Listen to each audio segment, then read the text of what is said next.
Long term میں تو وہ ایسی جگہ ہے جہاں پہ گھر بنا نہیں سکتے، لیکن یہ نیت ہے کہ وہ بیچ کے کہیں قریب میں گھر لیں گے، تو کیا اس چیز پہ مطلب اس چیز پہ زکوٰۃ ہے پھر؟ نہیں، اگر آپ نے کوئی زمین گھر بنانے کے لیے کوئی زمین اگر لی ہے تو وہ آپ کے گھر کا ہی حصہ ہے، آپ سمجھ رہے ہیں. صرف جو زمین آپ تجارت کے لیے خریدیں گے، تجارت کے لیے زمین اگر آپ خریدیں گے کہ جسے آپ بزنس کرتے ہیں، جیسے کہ جو لوگ زمین کے کاروبار کرتے ہیں، ایسے لوگوں کو زکوٰۃ دینی پڑے گی. مگر جس طرح کا آپ مثال دے رہے ہیں وہ آپ نے مکان کے لیے زمین دی ہے، اس پر آپ مکان بنانا چاہتے ہیں، جس طرح مکان بنے ہوئے تعمیر شدہ مکان اور اس کی زمین دونوں پر زکوٰۃ نہیں ہوتی. سر ایک کلیریفیکیشن، وہ بہت دور ہے تو وہاں مکان نہیں بناؤں گا میں، جی نیت یہ ہے کہ وہ بیچ کے کہیں قریب زمین لوں گا مکان بنانے کے لیے. جی وہ جو زمین ہے وہ کافی دور گاؤں میں ہے، تو وہ بیچ کے قریب میں زمین لوں گا اور مکان بناؤں گا، یہ نیت ہے. ہاں، تو بھی جو ہے، تو بھی جو آپ نے کاروبار کی نیت سے وہ زمین نہیں لی ہے، اس کو محض مکان بنانے کے لیے آپ نے جو ہے وہ رکھا ہے. اگر آپ نے اس کو ایسٹ کے طور پر رکھ رکھا ہے، آپ سمجھیے، دیکھیے دو بہت تھوڑا سا فرق ہوتا ہے. اگر اس زمین پہ آپ مکان نہیں بنانا چاہتے ہیں بلکہ آپ نے اس کو ایک ایسٹ کے طور پر رکھا ہے تو اس پہ زکوٰۃ دینی پڑے گی. لیکن اگر آپ نے اس کو مکان کے لیے خرید کے رکھا ہے اور مکان بنانا چاہتے ہیں، بھلے ہی بعد میں جو ہے کئی چیزیں ہوتی ہیں، تھوڑی سی بات پہ فرق ہوتا ہے میرے عزیز. ہم نے ایک زمین خریدی کہ صاحب یہ زمین، اس کی نیت اس میں کئی ہو سکتی ہے، یہ زمین بیچ کے میں دوسری زمین خرید لوں گا، یہ زمین بیچ کے میں جو ہے وہ مکان بنا لوں گا، یہ زمین بیچ کے میں گاڑی خرید لوں گا. تو ان تمام صورتوں میں وہ ایسٹ ہی ہے، آپ سمجھ رہے ہیں نا. ہاں، اگر آپ نے یہ لیا کہ یہ زمین ہم نے خرید لیا، اس پہ ہم مکان بنائیں گے، تو پھر وہ اس دائرے سے باہر ہوتی ہے. ورنہ جتنی جو صورت آپ بتا رہے ہیں اس میں وہ ایسٹ ہی کے طور پر ہے، وہ ایک مال ہے اور اس پہ زکوٰۃ ہوگی. جزاک اللہ. جی السلام علیکم. جسٹ ایک ڈاؤٹ پوچھنا تھا اس متعلق سے، کلیریفیکیشن آن دی. جی یہ ایسا ہے کہ جیسے کوئی لوگوں کے پاس بہت پیسہ رہتا ہے تو وہ سوچتے ہیں کہ پیسہ ادھر ادھر اب ہم بینک میں لگائیں گے سود ہو جائے گا وغیرہ لگائیں گے، تو زمین ایک انویسٹمنٹ ہے کہ حلال ہے، اور ان کے پاس کلیئرٹی نہیں ہے کہ فیوچر میں کیا کریں گے. مکان بنائیں گے بھی لیکن لانگ ٹرم کے سوچ سے، ناٹ لائک ریئل اسٹیٹ. وہ ایک انویسٹمنٹ ہی ہے میرے عزیز، وہ ایک انویسٹمنٹ ہے. اگر آپ بینک میں پیسے رکھتے ہیں، آپ سوچئے اگر آپ بینک میں پیسہ رکھتے ہیں کہ یہ پیسے پر ہم مکان بنائیں گے، کیا اس پیسے پہ زکوٰۃ دیں گے کہ نہیں دیں گے؟ دیں گے. تو وہ اسی طرح وہ زمین بھی ہے کہ ایسٹ ہی ہے، اس پہ بھی زکوٰۃ دیں گے. جی شکریہ. السلام علیکم. ملزم ایک چھوٹا ڈاؤٹ ہے. جب دو لوگ آپس میں علم شیئر کر رہے اچھی نیت سے، فار ایگزامپل اگر ایک آدمی کی نیت صحیح نہیں ہے لیکن بس وہ آپ کو معلوم ہے کہ وہ صحیح نیت سے پوچھ رہا نہیں، تو کیا اس کو آپ بتا دینا چاہیے یا پھر آپ اپنے علم کو روک لینا چاہیے؟ نہیں، دیکھیے صحیح نیت سے نہیں پوچھ رہا ہے، اس کا تعین جو ہے یہ بذات خود بہت پیچیدہ معاملہ ہے، آپ سمجھ رہے ہیں نا. آپ سے پوچھا بتا دیا، ٹھیک ہے، آپ سے پوچھا گیا آپ نے بتا دیا، تو آپ بتا دینے کی نہ بتانے کی صورت میں کتمان علم چھپانے کا ایک گناہ ہو سکتا ہے، ٹھیک ہے نا. اور وہ صحیح نیت نہیں ہے، اس میں سب سے پہلے تو ہم حکم لگا رہے ہیں اس کے دل کے اوپر. آپ سمجھ رہے ہیں نا، ہو سکتا ہے کہ کچھ آپ کو کچھ قرائن بھی ہوں، کچھ آپ کو ایسا لگ رہا ہو دیکھنے میں یا اس کے لب و لہجے میں یا اس کی جو ہے آنکھ اور چہرے کے جو ہاؤ بھاؤ ہے اس سے آپ کو کچھ اندازہ لگ رہا ہے، مگر عموماً اس سے بچنے کی کوشش کیجیے. اس کی نیت اس کے اپنے ساتھ ہے، ہم سے سوال کیا ہم نے جواب دے دیا بس، ٹھیک ہے. جی جزاک اللہ. جی ٹھیک ہے سر، کافی ٹائم ہو گیا سر. دعا فرمائیے سر.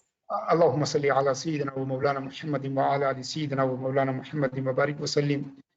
اللهم اهدنا فيمن هديت وعافنا فيمن عافيت وتولنا فيمن توليت وبارك لنا فيما اعطيت، فإنك تقضي بالحق ولا يقضى عليك، تبارك ربنا وتعالى. وصلى الله تعالى على خير خلقه سيدنا ومولانا محمد وعلى آله وصحبه وأزواجه وذرياته وأهل بيته ومن سار على دربه ونسج على منواله. سبحان ربك رب العزة عما يصفون وسلام على المرسلين والحمد لله.